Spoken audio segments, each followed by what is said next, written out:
All good, Doc. Good afternoon.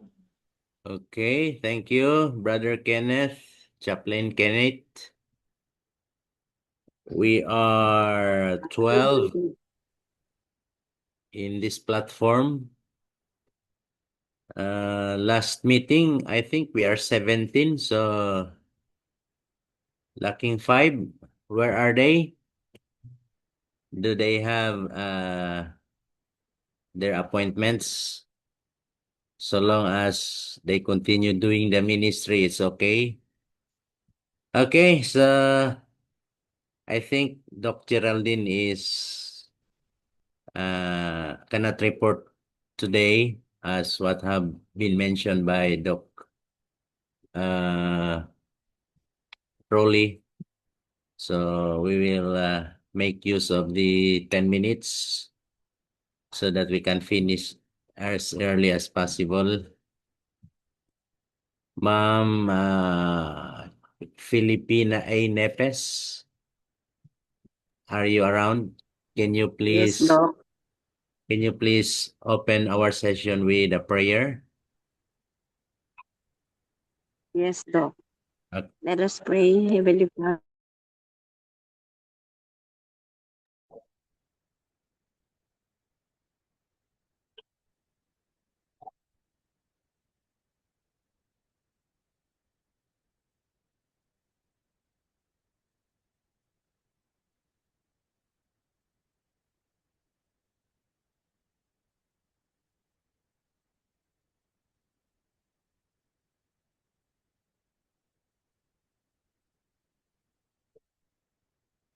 Thank you so much for this. That helps me go.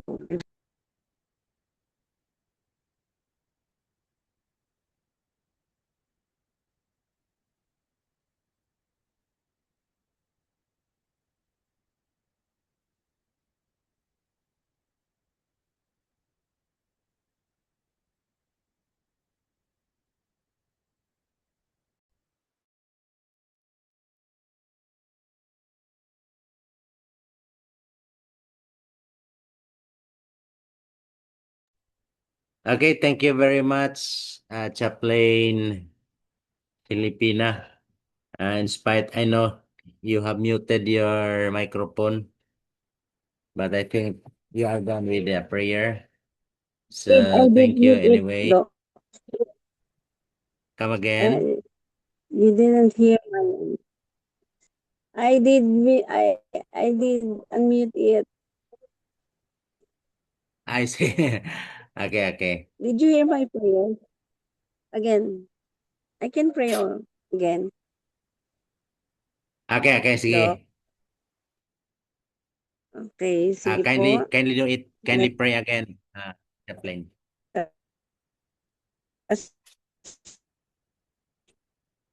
pray.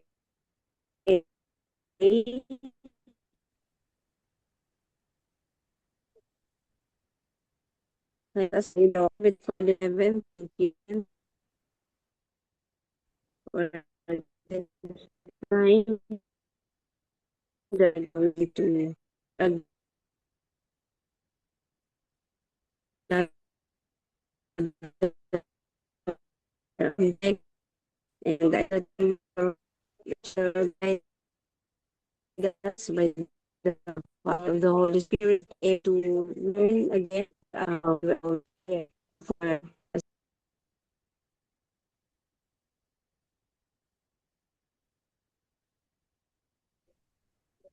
sorry Doc, my signal is on and off. Okay, okay. Thank you anyway, Chaplain, classmate. So this will be our first session because last meeting is a sort of introductory presenting our syllabus. So as usual, our course code is CHM 300. That is Christian Church History and Missions, which is very needful as a foundational framework for chaplaincy ministry. So we are trained to become chaplain. You are trained to become chaplains. So it is also very important that you have background all about Christian church history and the missions, especially starting from the ministry of our Lord and Savior Jesus Christ down through to our modern times. That is our target students, bachelor in divinity, major in chaplaincy, and that will earn you 3 units. The title of our module this afternoon is Apostolic Church and Early Christianity. We will be exploring origins, expansion, trials, and early church structure. As an educator, I am fan of presenting my lecture to adults or to the adult persons using the 4A's framework. That is, number 1, we will have activity. Then, number 2, let's analyze. Let's have the analysis. And 3, abstraction. Then number 4, we'll have the application. Under the activity, we will have opening reflection exercise. Then, if possible, we will have group brainstorming. So I encourage each one of you to participate, to unmute your microphone if need be, and volunteer to give your ideas and your learnings. Then we will go to analysis. We will have to examine the early growth of the church and its missions, and thereby we will have the abstraction. We will examine the core historical concepts and at the same time the apostolic doctrines. Then the last, we will have interactive knowledge check. We will have a short quiz. Then I will be giving an assignment for you to comply. Okay? So let's have the activity. Spreading of ideas. Try to bring yourself back into the first century, right after Jesus Christ ascended to heaven. And as we all know, during that time, technology is yet far from reality. So unlike nowadays, ideas, thoughts, news could be spread out in an instant, no? 2 or 3 seconds coming from the station, the message would be reached to your vicinity. So imagine spreading news without technology. How did ancient messages spread? Do you have any idea? Can you share about what you have learned?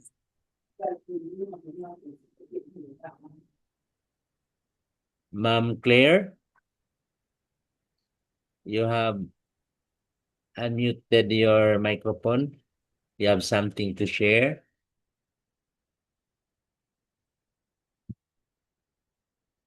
How did spreading the good news uh, on the first century without technology? Anybody? Can I share, Doc?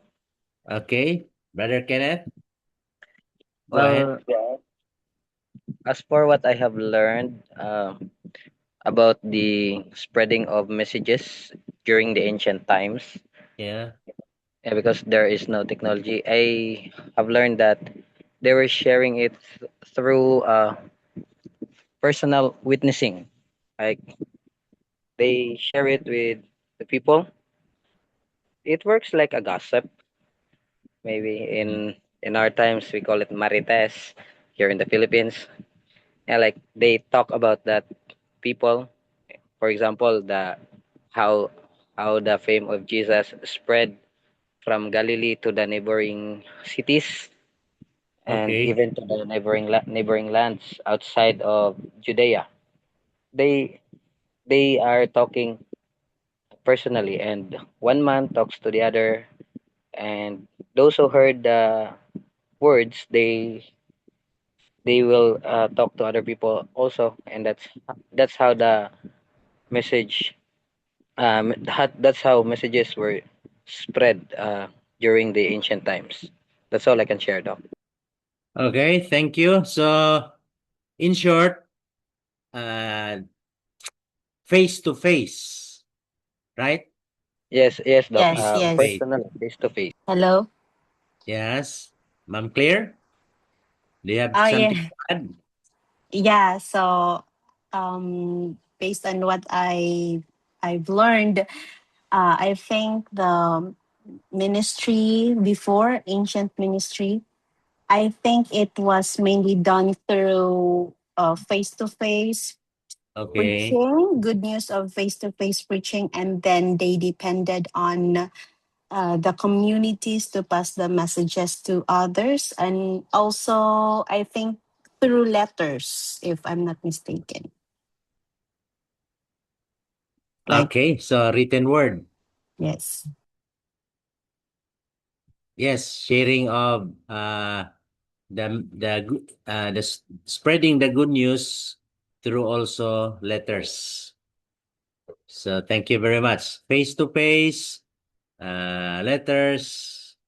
Then how did the good news or spreading the news reach far and wide aside from face to face?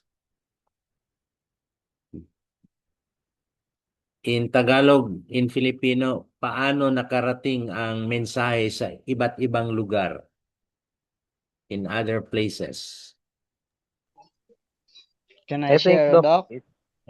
Okay, Chaplain Nico. Yeah, Nico so Iron. uh, so according to the Bible also, it tells Mhm. us that spreading the message to far or outside the like the area, or like we say the Jerusalem or the other places, Yes. um, it spread through the people they have like the converted, or those who receive first, like as for example Paul tell to Timothy, and Timothy tell to others, and then others one will tell also to others, so that the message will spread across the other area. Okay. So thank you very much for your sharing. It means to say that aside from the message is spreading within your community, it is also brought to other places through following the ancient trade routes, no? There are travelers who will go from one place to another. Perhaps they have their businesses. Perhaps they have to visit their loved ones out in other places. Now, once they have received the message, the good news of salvation, so they spread it through these means, face to face, travels, and try to imagine the travel before is not as comfortable nowadays.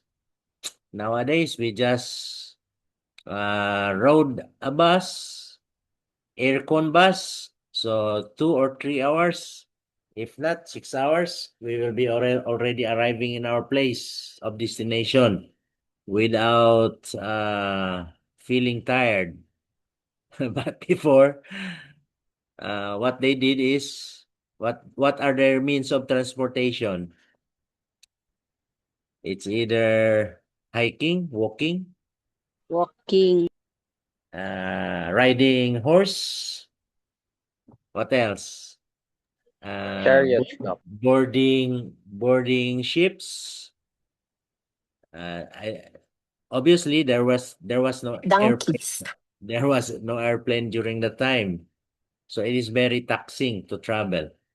But because of their devotion, their the fire that have burned in their hearts, so they are very happy to share the message of hope far and wide, right?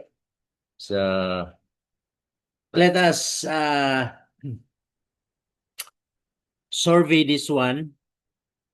It is shared to us around 300 AD. Christianity had rapid, unprecedented growth.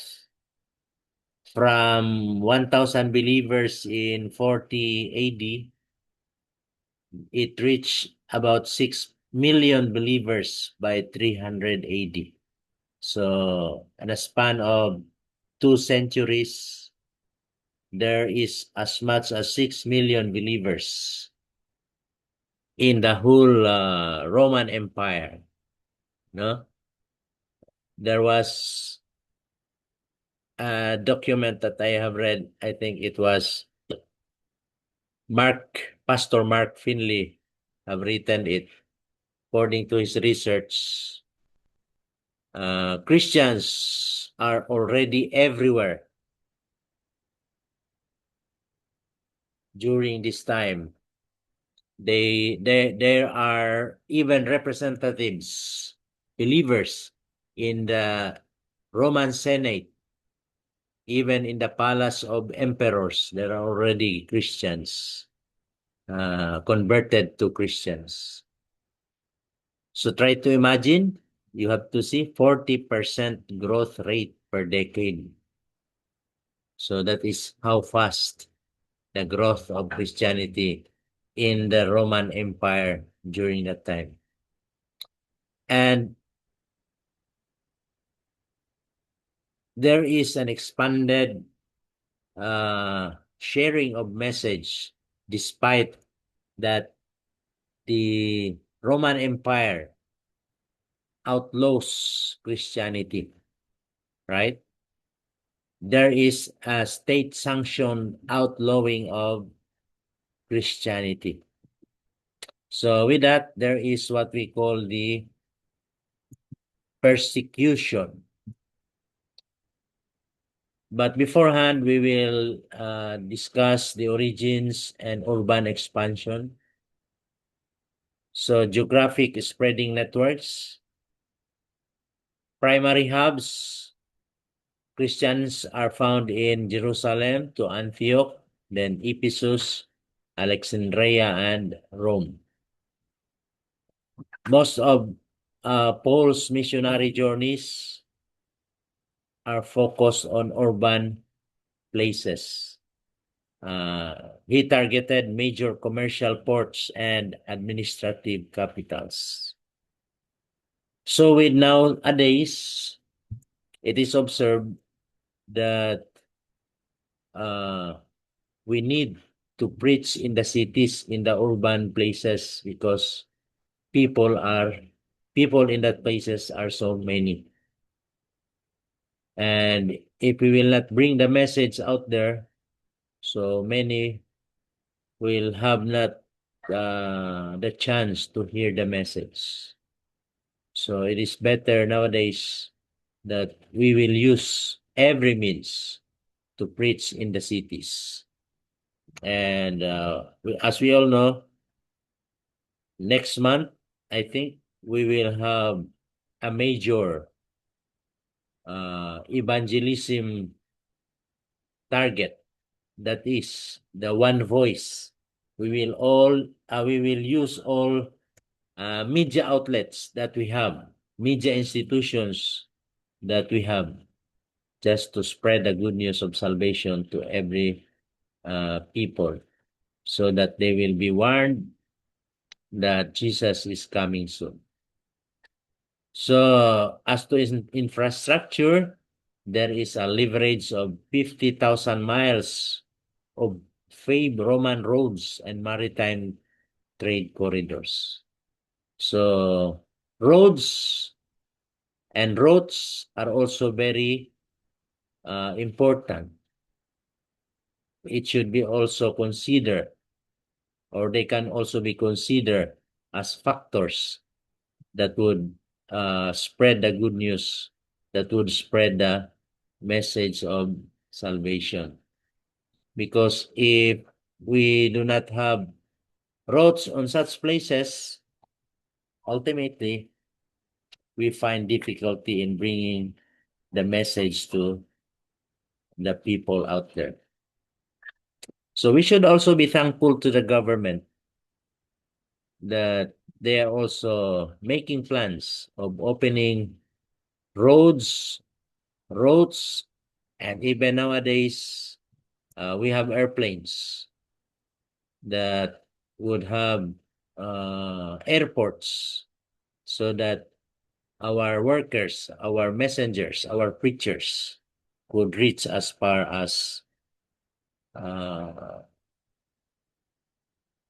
as they want to go.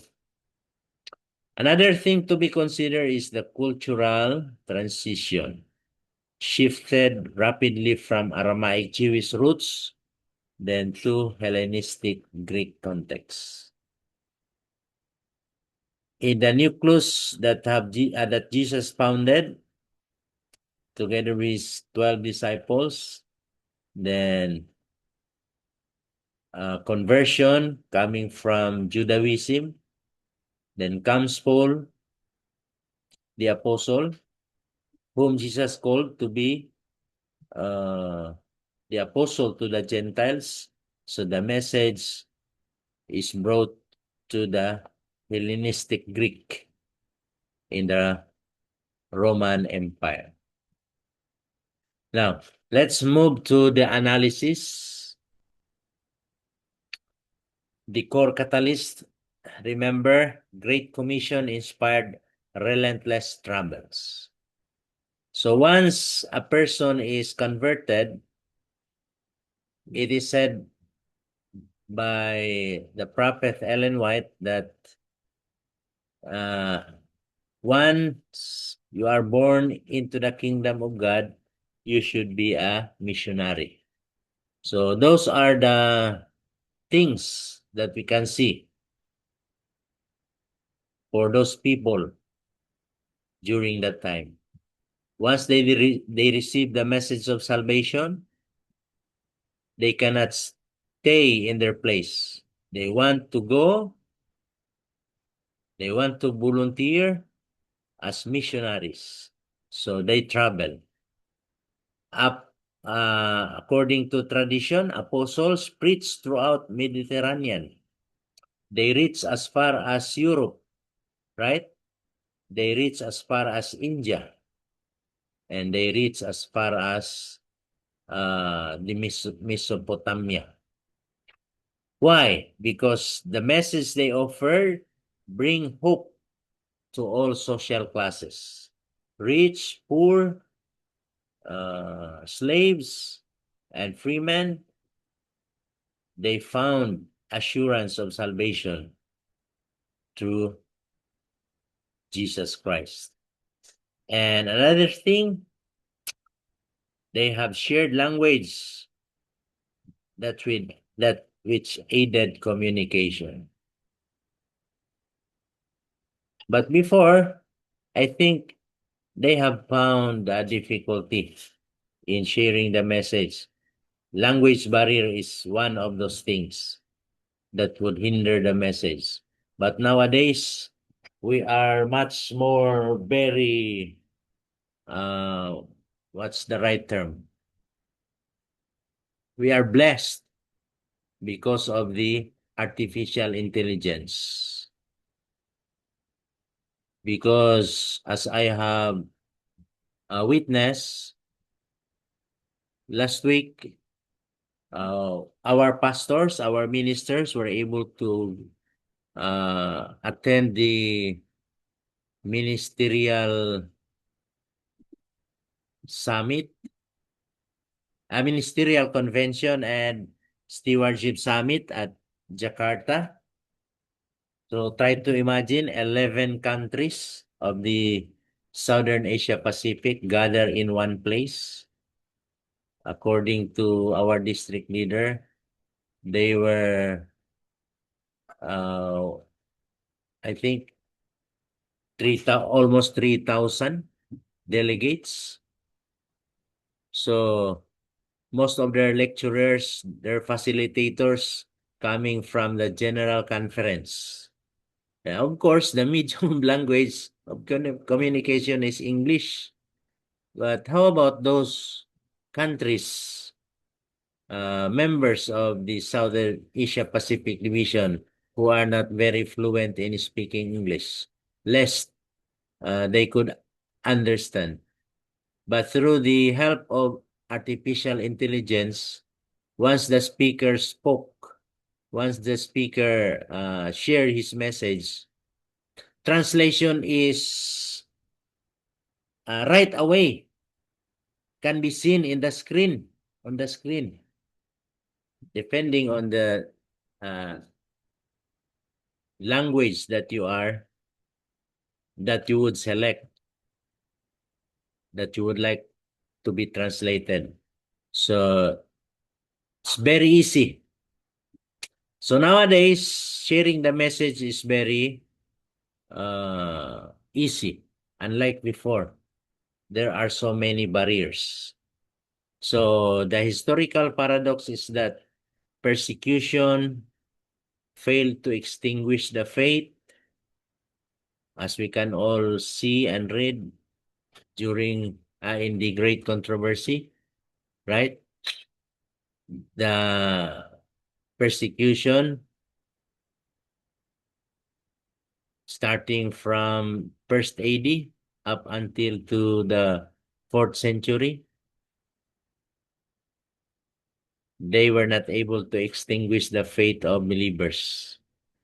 In fact, there are also martyrs. There are those who stand up their faith and they were burned as stakes. But in spite of that, they even strengthened the community bonds. Local leadership adapted under pressure and structure unified scattered assemblies. So those are the things that we have learned in the history of the Christian church. Why is it there is a rapid spread? So three things are of consideration. One is the Pax Romana, meaning Roman peace. Unified after the Roman peace. So there is an open sea lanes, common coin Greek facilitated effortless travel and correspondence. So as we have discussed a while ago, communication and transportation are things that contributes to the spread of the gospel. Then radical charity provided organized aid for orphans, widows, and urban poor, impressing pagan onlookers. If you try to read the book of Acts, what was the decision of the elders, of the apostles? When the believers are already many, there are also chaos because some of the orphans, some of the widows are already complaining that they could not receive help. So what did Peter said? Okay, we will appoint 7 deacons so that they will be the ones to look after the good of our members, of our brethren, while we apostles will continue to preach. So charity is also importance in our faith. Then social inclusion. Apostles welcome women, slaves, and Gentiles, then offering equal spiritual dignity in tight-knit house churches. There were no buildings, physical buildings that would gather the believers, but they gather in house churches. If we able to read in our book of Acts. Now let's move to abstraction, the origin and commission. As we all know, Christianity is founded on the life of Jesus Christ. And it is He who gave the Great Commission in Matthew 28, verse 18, 19, and 20. So the Great Commission started from Jerusalem, then to Judea, then to Samaria, and all at the ends of the earth. So meaning, it would start in our family, in our neighborhoods, in our community, and the people at large. And thereby, it would be a global witness. So our church nowadays, the Remnant Church, is a global church. Apostles led first Jerusalem community. And we cannot discount the success of spreading the gospel through the help of the Holy Spirit. It is the Holy Spirit who empowered early leadership. It is the Holy Spirit who gives power. It is the Holy Spirit who gives fire to those missionaries who travel far and wide to bring the message of salvation. Then believers also share their resources and their meals. So that is how the message of salvation is spreading. Let's examine also the early church structure. First, they have house church network. They have the centralized gatherings. They just met in private residences. The Greek term there is Domus Ecclesiae for security and intimacy. And of course, leadership is managed by charismatic itinerants and local elders. Then they have this common, the agape feasts, centered on shared communal meals and fellowship. Are we still practicing this one? Of course, every Sabbath, we have our lunch fellowship, right? So that is one of the ways wherein bonds of believers are developed. As to institutional order, so there is a threefold office that is evolved. Bishops, which is called the episcopos. That is why we have nowadays Episcopalian Church, meaning their leaders are bishops. Then we have presbyters. We have also Presbyterian Church and the deacons. So these are the three offices that is evolved during the Christian ages. Then we have the didache guidance. there is the early manual establishing standardized baptism and worship rites. And of course, there is the apostolic succession to preserve doctrinal continuity against early Gnostic divisions. Let's give Paul and early missions, apostolic expansion. Paul conducted extensive missionary journeys. As we all know, if we read the book of Acts, Paul occupies the larger part of ministry, witnessing in the book of Acts. Then they established key churches across Rome. Apostolic epistles shape early doctrine. Paul, once he establishes his church, then he goes to another place. He sent letters to continue to establish contact with those believers. And some of his writings are also form parts of the doctrine of the church. Then another, Gentile inclusion expanded also church identity. Now, the persecution and organization. As to persecution, empire demanded emperor worship, but Christians faced imperial trials because they did not yield. They did not give their allegiance or loyalty to the emperor. So that is why they were persecuted. Bishops and deacons served in the church. Then creeds established unified faith. As to church fathers, we have patristic writers, defended apologistic, witness pagan critics. For imperial trials and persecutions, as we all know, these three are very notorious. We have Nero, Emperor Trajan, and Marcus Aurelius.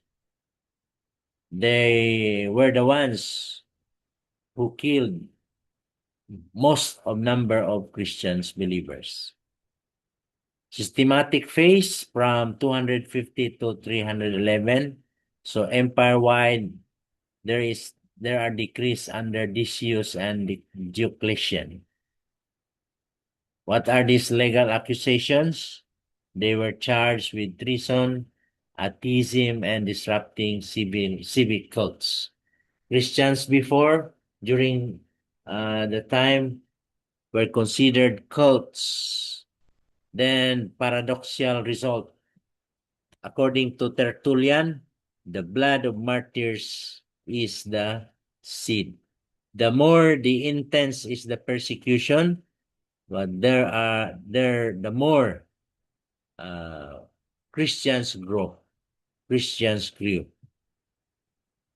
Okay? So at this point in time, you can write your answer in our group chat.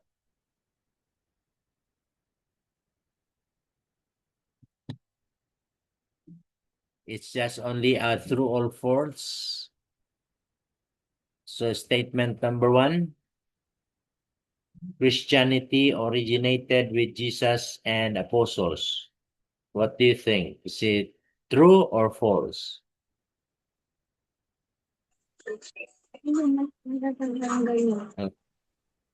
Okay, number 2, Paul preached exclusively to Jewish audiences. Paul preached exclusively to Jewish audiences. False. Number 3, I'm sorry. Roman persecution eliminated early churches. The keyword there is eliminated. Roman persecution eliminated early churches. Number 4, church fathers defended Christian doctrines. Ano yung eliminated na? Eliminated. Oh. Eliminated. Kindly mute your microphone, Oppo student. Okay, let's move to number 5. Early Christians formed organized communities. Is it true or false? Okay, let's check if whether you got perfect. So the correct answers are for number 1, true. Jesus and the apostles founded faith. Then number 2 is false. Remember, what was the question? Paul preached exclusively to Jewish audiences? No. Remember that Paul reached Gentiles as well. Number 3, false. Faith expanded despite the persecution. It doesn't eliminate the early churches. Then number 4 is true. Patristic writers codified theology. And number 5, bishops led structured worship. So what are the key insights that we have learned during this presentation? Apostolic seal drove worldwide mission. Trial strengthened internal unity. True or false? Organization ensured enduring continuity. And doctrine remains historically grounded. So all these things are true and contributory to the continuation of our Christian church. Okay, so that ends our presentation this afternoon. As part of our assessment, you will have to write reflective journal. You have to write 300-word reflective journal entry. Analyze their lasting historical impact by connecting ancient trials to modern resilience. What are the trials early Christians, ancient church experience, of which, in spite of those trials, they were able to stand up their faith? Then you can connect them to our modern church, on our modern self, for resilience. You have to submit that next session, meaning up until Sunday, I will be waiting your submission. And this would be the criteria in evaluation: historical accuracy and depth, 40%, integration of modern concept, 30%, then clarity and reflective insight, 30%. Okay, we'll have question and discussion. What are your takeaways this afternoon's lesson? Anybody could share?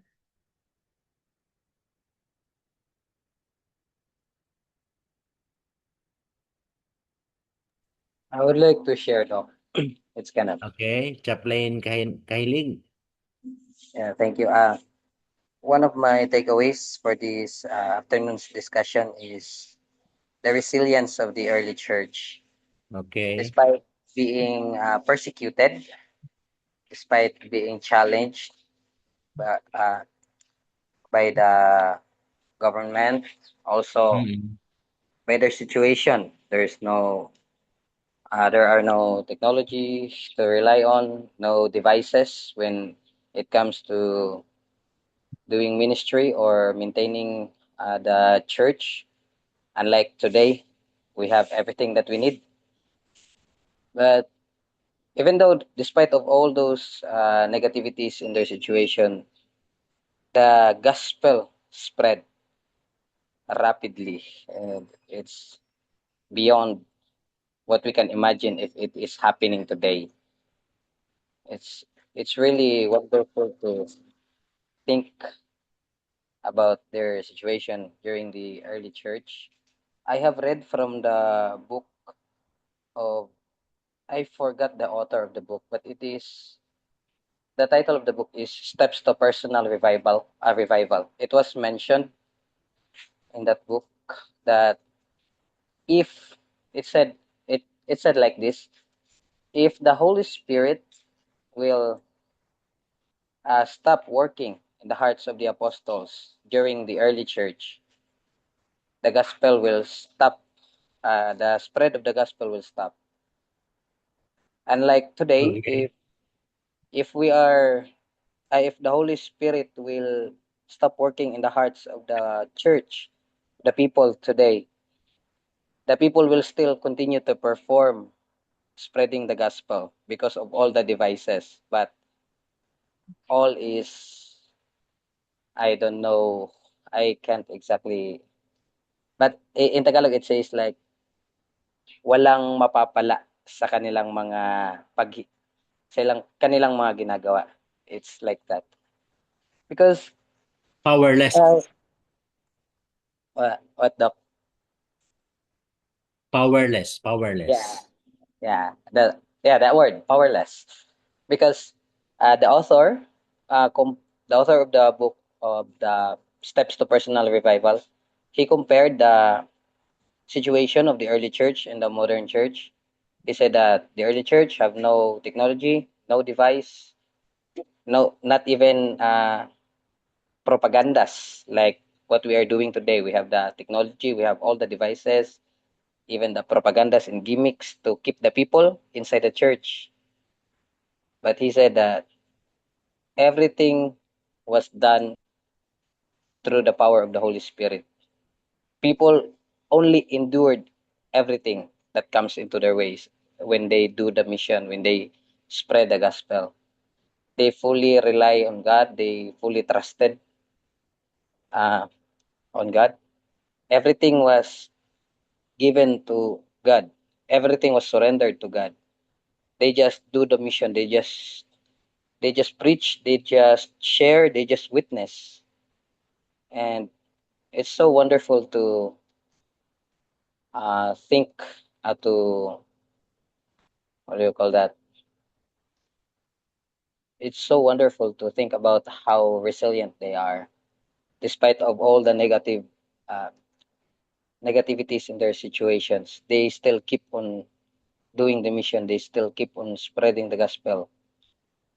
Uh, Most of the people of the early churches died. Uh, they died in horrible ways, like Peter, Andrew, the apostles, and Paul.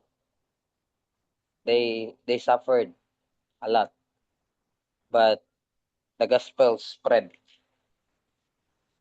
Well, today I can say that, especially here in Philippines, there's no persecution. We are very free to to read the Bible. We have the freedom to do ministry, evangelism, crusades, everything, personal witnessing.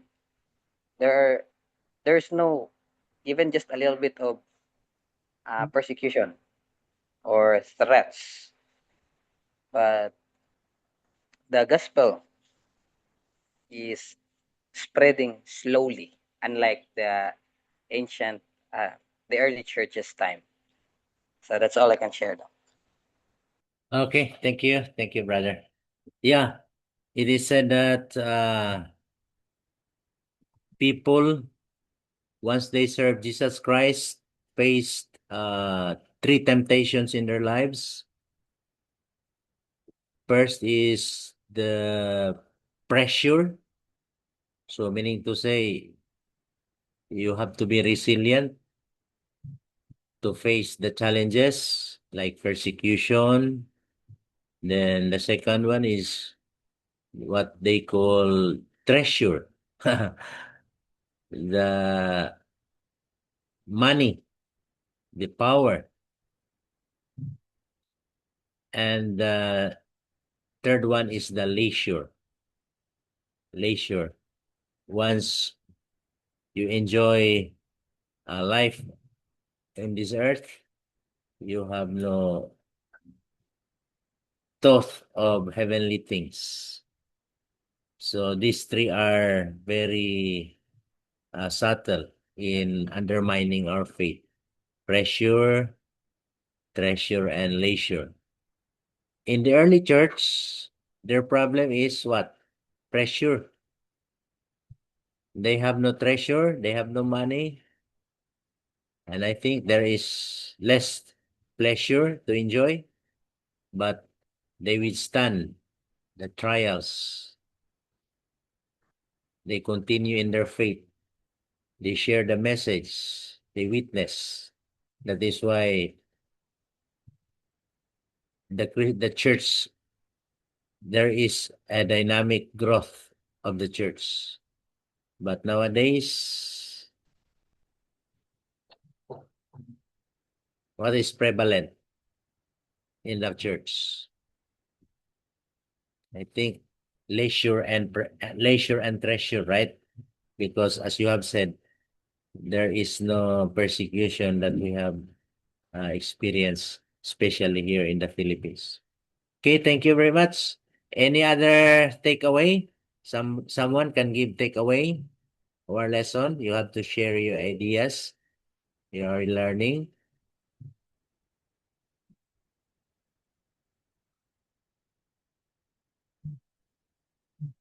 For the meantime, I will stop my sharing. So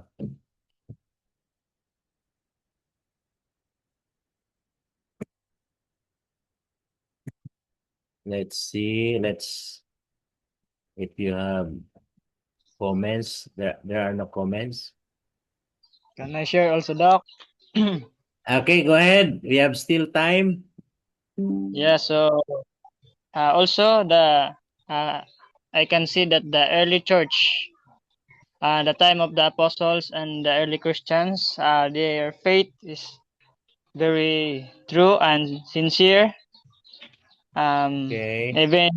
Even in death, yeah, they're really, like, we can say that they're heroes in their faith because they can really want to die just to stand the faith that they have received, because they have know that even Paul in his time, that when he received the truth or the gospel about Jesus Christ, when he met Jesus in Damascus, in the road of Damascus, he stand his faith and until even in his death. So even the early Christian also, they are like, they're trying to sit to us. They're telling to tell us that we need to be true also in our faith, even in death. That even we are now facing a persecution, but not even that this persecution now today is not like we can say the 100% of what the persecution before. So many of us today, many of Christian today, they're like making worshiping or joke sometimes, like they're going to church but not um truly understanding what the how to worship God, like before. So yeah, very like I'm really happy to learn that the early Christian can inspire us So we can also do our best. We can also do our best to copy or to be the same as them, to stand even in the very bad situation, like even there, like I observed also, Doc, that early Christian can walk hundred of miles just to go to church, just to preach the gospel. Yeah, not like us today that sometimes I feel so bad that many of some of the people, even they have vehicles or transportations, they have a car or something to go that place, but even that they don't want to go. Yeah, because sometimes they think that only uh, the work is for the missionary or the pastors, but not like before. The early Christians, they go even without any compensations, without any stipend or anything to receive. So yeah, their faith is really, like we can say, they have a real and true connection to God, and they can even face that just to tell the truth to others. And that's all, Doc.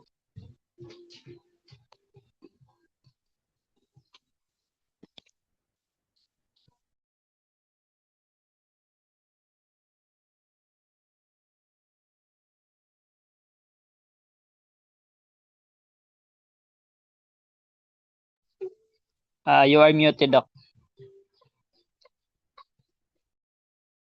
I'm sorry. I was talking, then I was muted. It's true.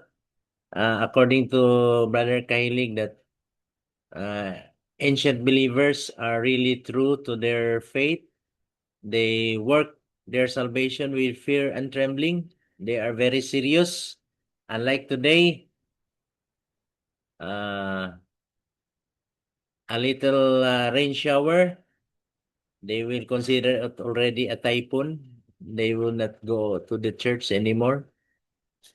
But ancient believers, rain or shine, far, distant, they would really fulfill their duties. They would really fulfill their obligation in attending church services. Okay, that's a good observation. Okay, let's have last one. Takeaways. Who would like to share what you have learned this afternoon and continue to learn, to share what you have learned? How about our women, our ladies, lady chaplains, who have the pleasure to take the time to share? Doc, I have my answer in the chat box. I see, Ma'am Filipina. Filipina po. Okay, okay. The church, in early church, in times of the apostles, has strong faith, less temptation, unlike today. So Satan made so many things for the Christians to be tempted. Material, social media, money, and human power. Yeah, that's 100%. I agree. Because it is the goal of Satan that uh, people would not go to heaven. He's preaching that, okay, it's okay to believe in Jesus. It's okay to serve him, but do not give 100%. So it's just like that, uh, keeping the commandments, but you did not observe even one, so still you got zero. Okay? So thank you, Ma'am Filipina, for your sharing. I think we are done this afternoon. Unless otherwise, you have something to share more? Okay, let's have our next meeting on Sunday, God willing. So I hope I have given you an assignment. Just comply with that. Then, if possible, you can send it in my messenger for the meantime. My messenger is Jerry Faustino. Jerry Faustino. So thank you, chaplains, for the time. And we would like also to thank the one who host us today. So with Doc Rolly and my fellow facilitators who were able to meet with you this afternoon. So see you next time. Let us close with a prayer. Let us bow our heads. Father in heaven, you are the source of knowledge, wisdom, joy, and love. We praise you and honor you this wonderful day. We are so grateful for the time that we're able to have our meeting in LCMBSI through the wonders of technology. Though we are far distant from each other, but you brought us into a virtual room wherein we're able to hear the messages. We're able to learn many things that would prepare us to become your servants, especially in the chaplain ministry. Father in heaven, as we face another week, empower us with your Holy Spirit. Give us the knowledge and wisdom that we may discern what is best for the advancement of your work in the field that you have assigned to each one of us. In a special way, I pray for these students, including their loved ones and families, that you will pour out your blessing of good health and strength. Above all, give us the knowledge and wisdom to continue to serve you amidst trials, troubles, and temptation. Bless LCMBSI, the administrators, and the professors, and everyone, alumni. Thank you, Father, for granting our prayers and our requests, including the forgiveness of our shortcomings. All these things we ask in the precious and blessed name of Jesus, our Lord and Savior. Amen. Thank you very much. See you next week. Thank you, Doc. Back to Doc Rolly if you have some announcements. Thank you. Thank you so much, Doc Jerry, for equipping and helping our student missionaries to become better missionaries. Okay, as you notice, you see there in the chat of 2026 students, I posted already links to your respective courses. So instead of using any other learning management system or LMS, we have been doing it for about almost 3 years now. It's a lot easier to communicate with each other.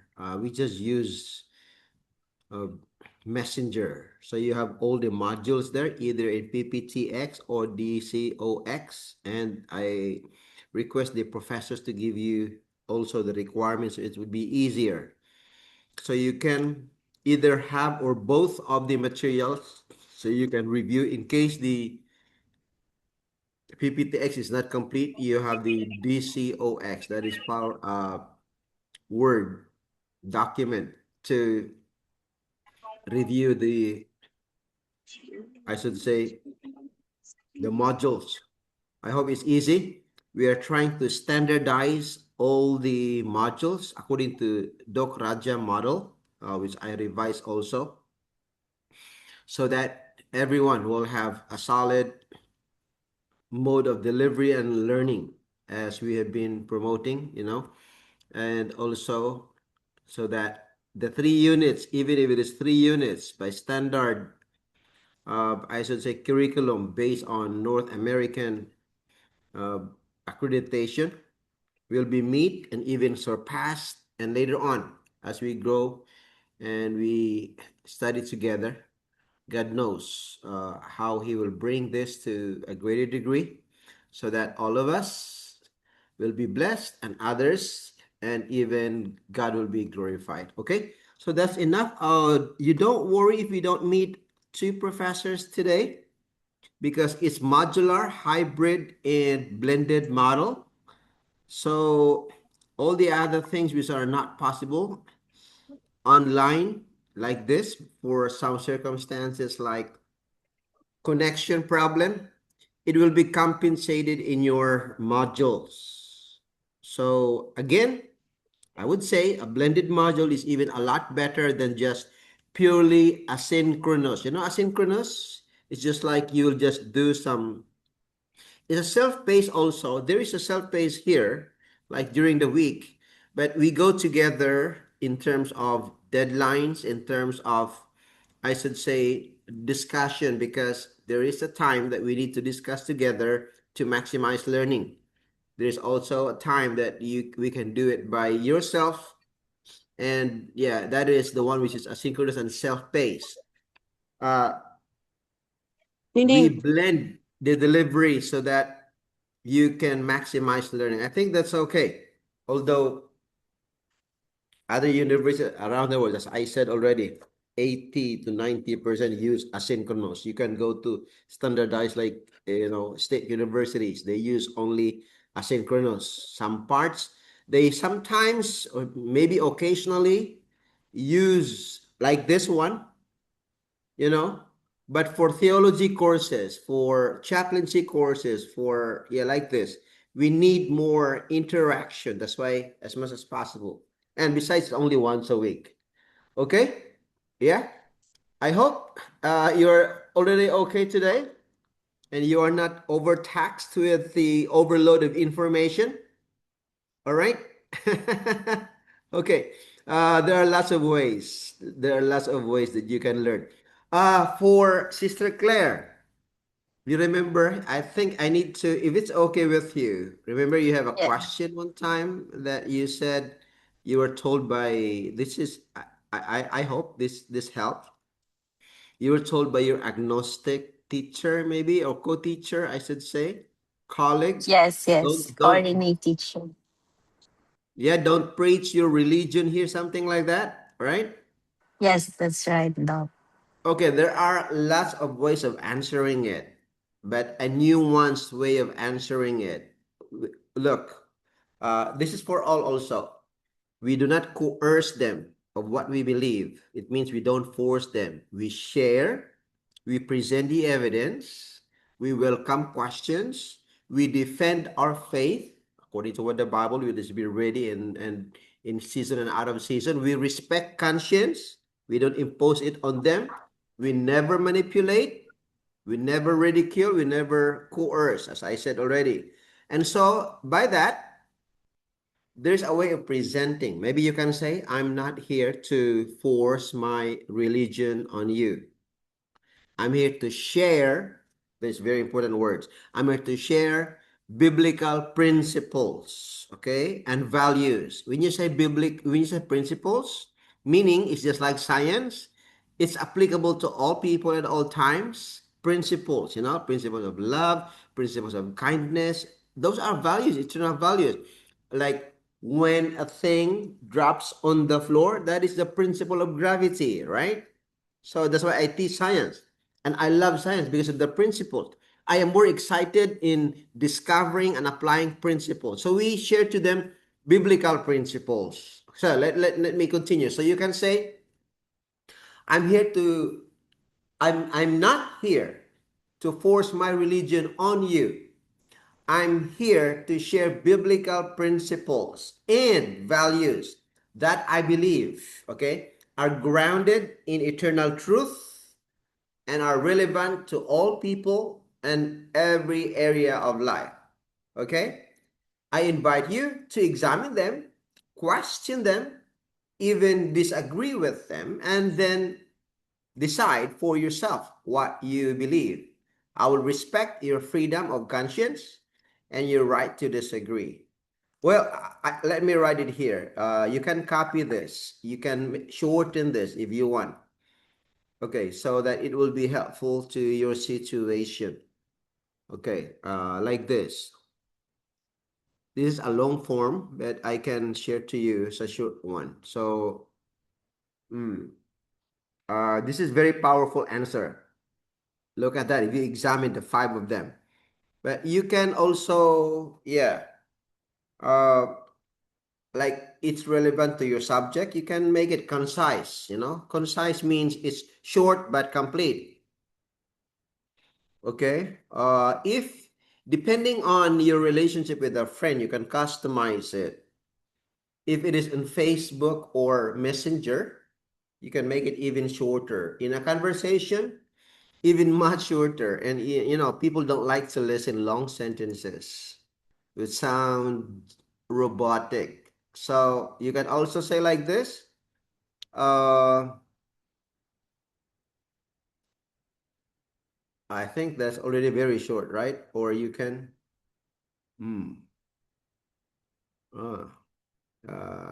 make it shorter. Let me type.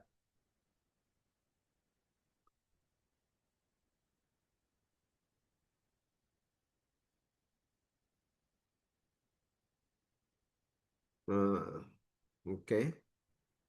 This is the shortest one. I can make it, yeah. So I check and recheck this one many times, and check and recheck, check and recheck, and analyze many times. I'm not here to force religion on you, but to share biblical principle. I believe, I think that's the best one. That's the best one. Okay, you may copy that one. You can cut it depending on the person's relationship with you. But please pray first before you say that. Okay, I think that's enough. Anything, you can message me. I do not assume that I have all the answers. This world is so huge. We don't have all the monopoly of knowledge and skills and everything. Only God, the Holy Spirit does. So we work with Him. That's the good thing about being a missionary. We always work with Him. And have a wonderful evening. Okay, and get ready for our missionary work tomorrow. Whenever we work with students, with others, every day is a missionary work day. God bless you. Thank you po, Pastor. Yes. Thank you so much, Okay. Doc. Bye-bye. Thank you, Thank you Pastor. po. Yes, yes, yes. God bless. God bless. Yeah. Yes. Bye-bye. Sister Filipina. Yes. Yeah, Brother Jack Lee. Goodbye, Brother Kenneth. Good. Yes, and Sister Annalene. I love your walking there. I like walking. So I will walk also in a few minutes after my dinner Bye-bye is po. here. Yeah, dinner time. It's 5 p.m. I just finished my dinner. Doc, So, one more thing, Doc. yes, Kenneth. When will be the deadline of the activities that you have sent in our group chat? Ideally, it can be done tonight, but if you can still at the end of the week, that's still okay. The challenge is based on our experience. If you do it at the end of the week and it's toward the Sabbath, you will be disturbed on your Sabbath.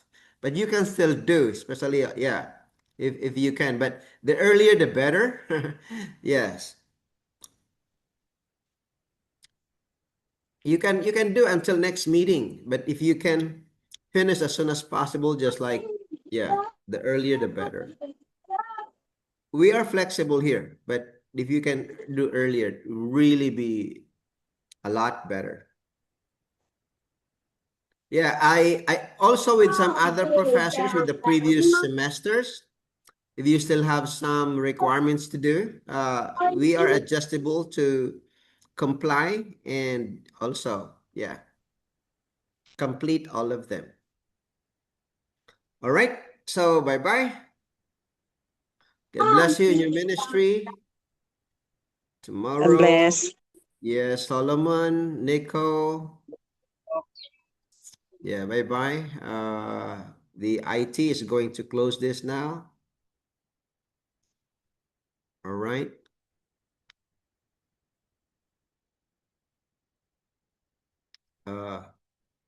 Sir Moises, I think it's time you have the power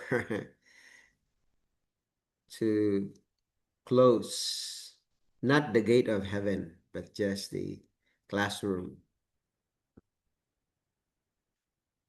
Okay.